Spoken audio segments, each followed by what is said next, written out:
Le spécialiste sur One TV. Le spécialiste sur One FM, avec la Mobilière Genève toujours à votre écoute, en harmonie avec vos besoins. Dernier jour aujourd'hui en compagnie de notre spécialiste la mobilière Arnaud Jackson. Bonjour. Bonjour Carole. Vous êtes conseiller en assurance, prévoyance, hypothèque chez la mobilière. Vous avez répondu tout au long de la semaine à nos questions sur la thématique des hypothèques. Justement, si vous êtes en passe d'une acquisition d'un bien immobilier, tendez bien l'oreille ce matin. On va commencer avec cette première question, Arnaud. Quelles sont les assurances obligatoires et recommandées liées à l'achat d'un bien immobilier ? Alors lorsque vous allez avoir un prêt, le prêteur lui va vous obliger de vous assurer contre l'incendie, les dommages naturels et les dégâts d'eau. De l'autre côté, ça va être fortement recommandé, comme on a discuté hier, de souscrire des assurances de risque pur. L'idée, c'est de pouvoir garder la résidence familiale, même s'il y a un décès ou une diminution des revenus qui serait suite à une invalidité à long terme de l'un des deux conjoints.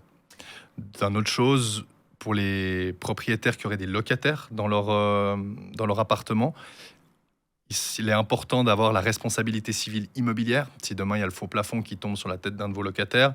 Et également, il est important d'assurer la perte de revenus locatifs suite à un incendie, par exemple. Merci Arnaud. Et justement, pour tous ceux qui, comme moi, aimaient jouer au Monopoly autrefois, est-ce qu'il est préférable de rembourser rapidement son hypothèque ou d'investir directement dans d'autres actifs financiers en parallèle ? Alors ça va dépendre de votre situation financière et puis de vos objectifs à long terme. Le remboursement, il va augmenter vos charges fiscales, mais il vous donnera un peu moins de disponibilité financière, pour d'autres projets. Par contre, l'avantage d'investir dans d'autres actifs, c'est que vous aurez potentiellement des rendements qui seront supérieurs, mais probablement moins stables que d'investir dans la pierre. L'important au final est de diversifier ses investissements au maximum. Très bien. Et quelles sont justement les perspectives d'évolution du marché hypothécaire et comment ça pourrait affecter les futurs propriétaires qui nous écouteraient ? Alors ça, malheureusement, personne ne peut vraiment le prédire, mais c'est important de regarder les différents facteurs comme l'évolution des taux d'intérêt, l'évolution des marchés, la situation économique du pays ou de la région. L'offre et la demande jouent également un rôle là-dedans. Faut savoir aussi qu'actuellement, les taux restent historiquement bas. On a une moyenne sur les 50 dernières années qui est à 4,5%. Aujourd'hui, on est un peu moins de 3%. Et puis, le taux le plus haut était en 1989, suite à la chute du mur de Berlin, et le taux était de 9%. Donc on reste relativement bas encore aujourd'hui, historiquement parlant. Mais encore une fois, voilà, c'est important de passer par un spécialiste pour vous faire aider à choisir dès le début ce qui vous convient le mieux. Eh bien, un grand merci Arnaud d'avoir passé la semaine à nos côtés, de nous avoir distillé vos bons conseils.